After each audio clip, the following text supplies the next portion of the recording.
Hello.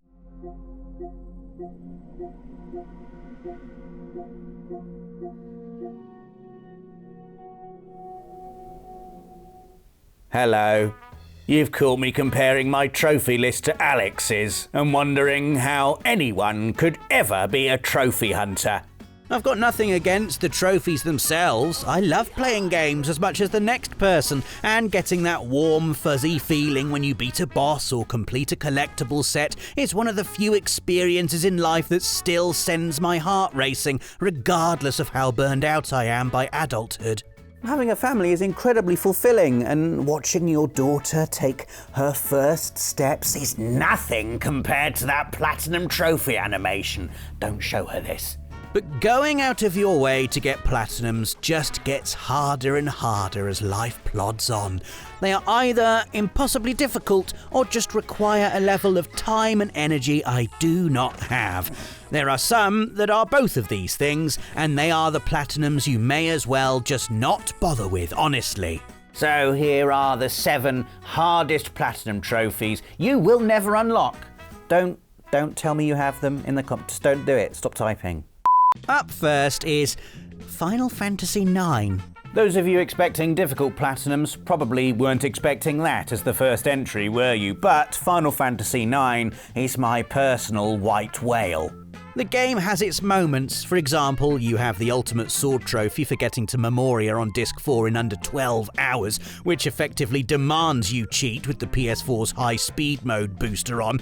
But the real reason it's here is because of one minigame, and one minigame only. A minigame that haunts my nightmares and my every waking moment. It's not a boss, it's not a rare collectible, it's not a feat of speed running. It's that flipping skipping rope. It's just pressing a button in a rhythm a bunch of times. No, it's not just anything. Also, getting used to the basics of the skipping minigame is only the beginning, as earning the Hail to the King trophy requires you to jump rope 1,000 times. Regardless of the trillions of hours I put into this game over the years, I can no longer reach the scores I could as a child. It's a miracle if I get into double digits, to be honest. As my once sprightly hands are weakened by time, I find myself wondering what it would feel like to hear that trophy ping. Anyway, moving on. Up next is the only trophy hunt that involves actual trophy hunting, the rootin' tootin' dead animal lootin' Red Dead Redemption 2. And I know what you're thinking. Red Dead? That's easy, Rob. Anyone could do that. Yes, there's nothing particularly difficult about any individual trophy. Find some animals, complete some missions, and level up a bit. No, it's the scale of the endeavour that stops most in their tracks. It's not just finding some animals, it's studying and skinning all of them. It's completing every mission, every side mission, and then replaying most of those missions over and over and over again until you've got a gold medal in 70 of them. Bearing in mind these gold ranks typically require you to complete all the bonus objectives in a single flippin' playthrough. It's a lot, and that's without even thinking about online play, which is a quick jaunt up to level 50 and a few oddball challenges that you need to be in a posse for. Trophies that make me rely on other people. Oh, good. Basically, it will take you a lot of time. So much time that only 0.01% of players have earned it. It took staff writer Connor approximately 300 hours, and he can't hear the sound of hooves anymore without feeling unwell.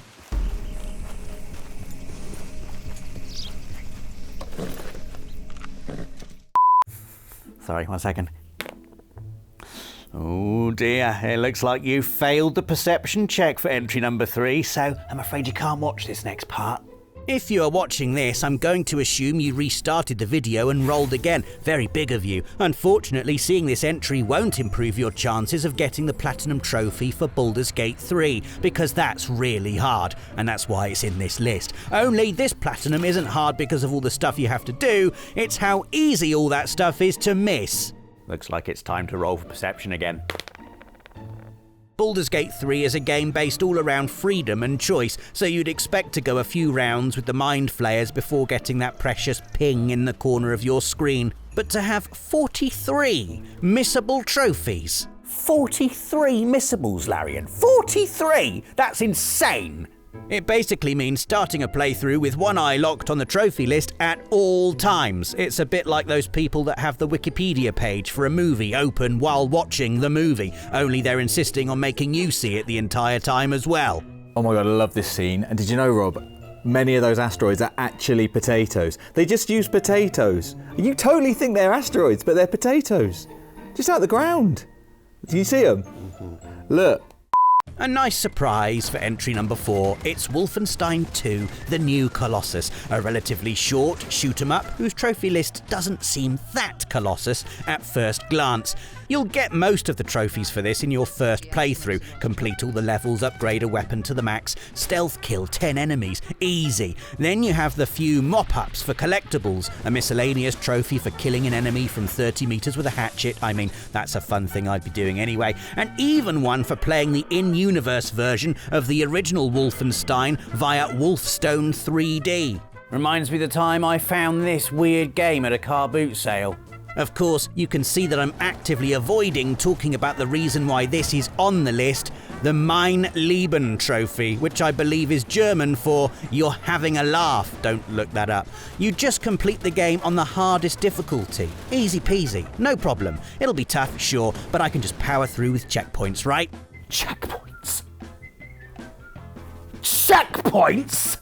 Yeah, there are no checkpoints. You heard that right. This is a permadeath mode. One slip up and it's right back to the beginning of the whole game. And trust me, you'll be making plenty of those because it's not just normal difficulty with permadeath. Oh no, this is the I am death incarnate difficulty with permadeath. So expect more enemies, less health and no saving. Isn't it funny? This is the trophy that stops most people getting the platinum, and it's only a bronze. I can't quite articulate how I feel about that. There's probably a German word for it. This next entry is another big one. Sensing a theme yet? Crash Bandicoot 4, It's About Time, decided that the original games were a bit light on the trophy difficulty, so decided to double down on it. A strange decision when you consider how flippin' difficult the high road is.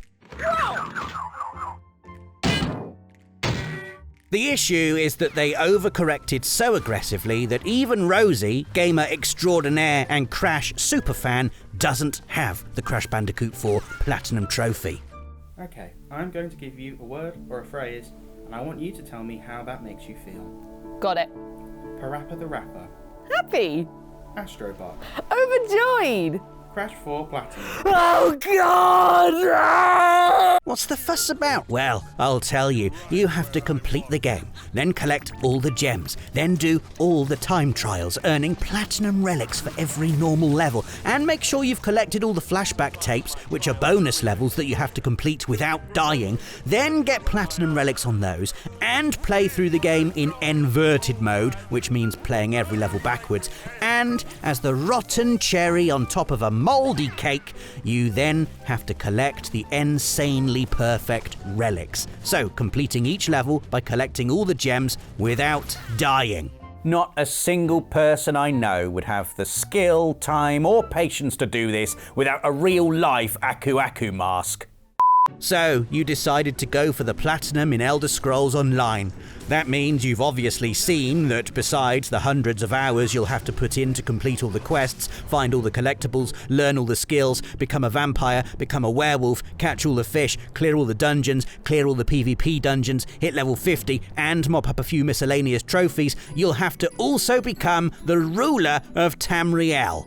Better cancel those weekend plans for the next 37 years. So then, claiming the throne to achieve the Emperor Trophy. Before you start humming "I just can't wait to be king," know that this won't be easy. To achieve it, you have to join an alliance and start a campaign. You and your allies then need to seize 6 Imperial keeps around the map, holding them all simultaneously, otherwise it doesn't count. When that's done, the game nominates an Emperor from the group by selecting the alliance player with the most points. Oh yeah, you have to beat other people, not just NPC bots. Good luck.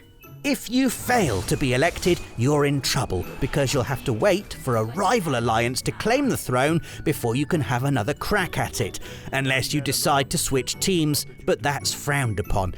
There are rumours that the community doesn't take kindly to new players looking to add this particular trophy to their mantelpiece and will actively stonewall your plans if they suspect you of being a trophy tourist. So, to recap, 1,000 hours of regular grind and then a run to the throne that is incredibly difficult, time-consuming and requires you to potentially go up against a player base that is incredibly hostile.